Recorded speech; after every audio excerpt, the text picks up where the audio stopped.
How does one go from $237,000 a year to bankruptcy? That happened to me. That happened to you, boy.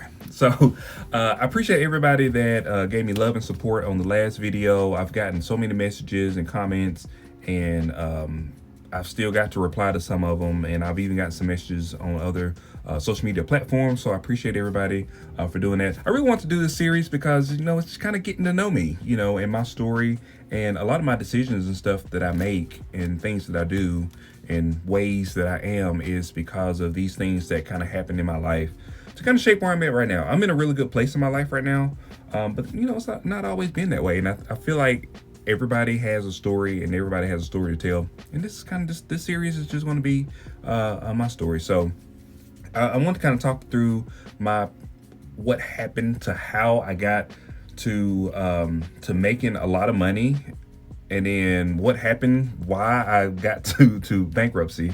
And I'm gonna have another kind of story time talking about my career path and where I'm at. I work in nuclear power, if you didn't know. But so let's just kind of start back from the beginning. So it all kind of started back when I became an electrician, and I went through the 5-year apprenticeship school. I think I talked about that in the last video. And if people don't realize, being an electrician, the electrical trade is a very lucrative career. When I topped out, I was making $28, $29 an hour. When I got this new job doing the same electrical work at the place that I'm working at right now as a contractor, I was getting paid $36 an hour. So I got a $10 hour raise when I started working at the place that I'm working at right now, doing the exact same work as an electrician.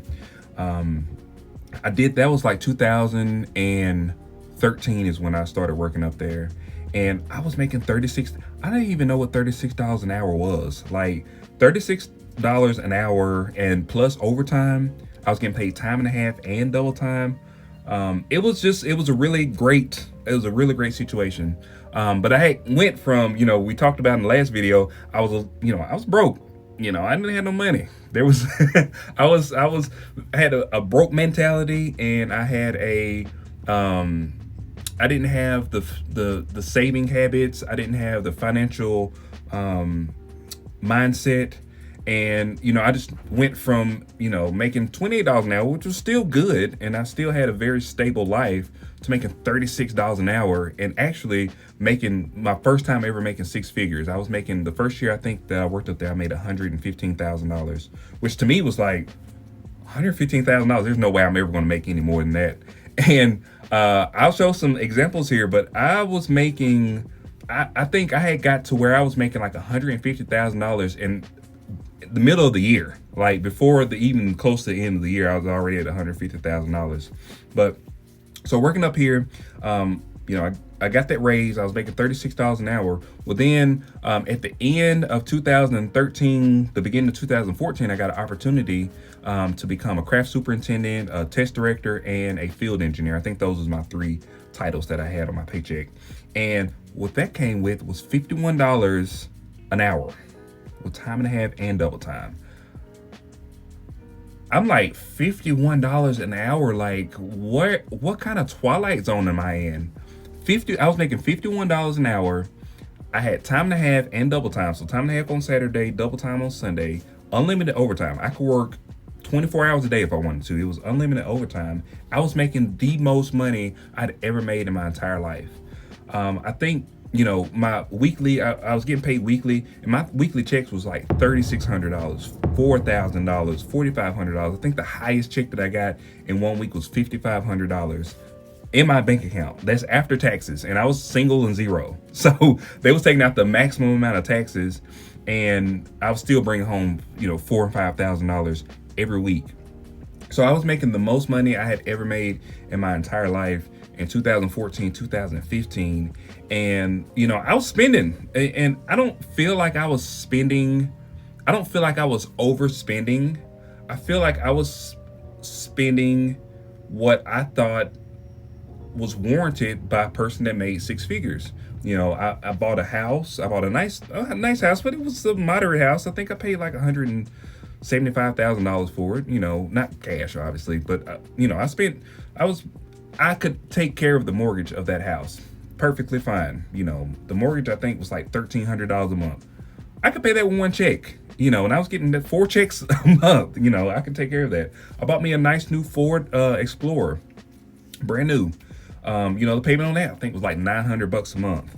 And then I was buying stuff like, furnishing the house and buying TVs. And it had got to a point where I remember this, I had like $55,000 cash in my bank account, not in my savings account. I had like probably $75,000 in my savings account, but just in my checking account, I think I had like $55,000 at one point in time. And I remember walking around Best Buy, just wanting to buy something, anything. I wanted to buy a TV or a cell phone, anything. I just wanted to buy anything. And I literally had nothing to buy. There was nothing at Best Buy that I could buy. I had everything. I had everything that I wanted. So 2014, 2015 was like that. I was making all this money. I was working a lot. I was working 14 hours a day, every day. I remember working for 5 months straight with no off day. And that's like no exaggeration. That was literally what I was doing. And, I was just making the money. I was like, this is the only time in my life that I will ever be able to make this money. And so when 2016 rolled around, actually the end of 2015, 2016 rolled around, that position went away. We were done with this project and that position went away. And I went from making $237,000 a year at the rate that I was making it down to about $55,000 per year. So I went from an hourly rate of $51 an hour to, I believe it was like $26 an hour. So basically half and no overtime. So just my normal spending of a $200,000, per year range down to making $51 or $52,000 or $53,000.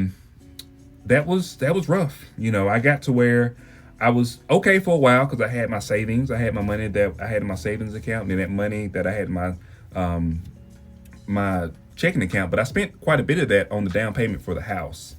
And I was saving money, and whenever I got to that point, I couldn't save any money. I was actually taking money from my savings every week just to cover the bills, to cover the mortgage, cover my car payment, like normal bills, and everything was fine.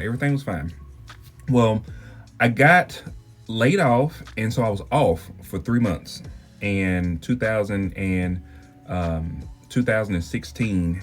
And whenever that happened, that really set me back to where every month I was having to take all of the bulk of my bills out of my savings account, and I depleted my savings account. And I went back to work, but I was still at that low rate.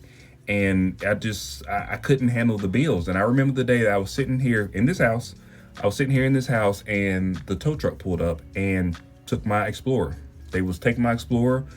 I had no phone calls about it. I had got no letters, but they was repossessing my truck. I missed 3 months of payments on my truck, and they came and picked it up. And that was the moment where I'm like, okay, this is out of control. I'm out of control right now. And I remember going down and getting all the stuff out of my truck. They took it down the street from my house. And I really had to think about, like, I didn't have a car to go to work. Like, that was my only mode of transportation, because I had traded my other car in, and I was only down to that one car. So, I was really just trying to rack my brain as to, like, what am I going to do? I need a car to get to work. I still have to go to work because I just got my job back. I can't not have a car and not go to work, because where I work at is an hour away, so I have to have a reliable car. So I was trying to weigh out my options, and my option was to file bankruptcy. So I filed bankruptcy, and luckily, I had a really good bankruptcy lawyer where he structured it to where this house right here that I'm living in right now, was not touched. They wasn't going to take my house. I was actually able to go and buy a new car with this new credit program that they had. I still was on discharge and stuff, but they allowed me to go and buy a new car, and I just had to get my shit together. That's really realistically what happened. And luckily I was able to get this permanent job at this nuclear power plant that I work at now, and I was able to cultivate bi-weekly income that I know that I'm going to get. So that's, kind of a backstory and partially into the reason why, I probably would never quit my job to be an entrepreneur, because in my mind, that was the worst. That was the lowest, like one of the lowest times, not the lowest, but one of the lowest times in my personal life, when I had to file bankruptcy. And I don't want anybody to think that I'm saying that bankruptcy is bad, because I don't think that bankruptcy is bad. Some people do it as a business decision. Some people have filed bankruptcy multiple times. I felt bad because I didn't want to, I'm not the type of person that puts my bills off on somebody else, or I don't want another company to suffer because of my bad decisions or things that I did. And I felt like I failed a lot of those companies, because I'm like, listen, guys, I can't pay you. Luckily, I was able to keep my house. I was able to get a new car.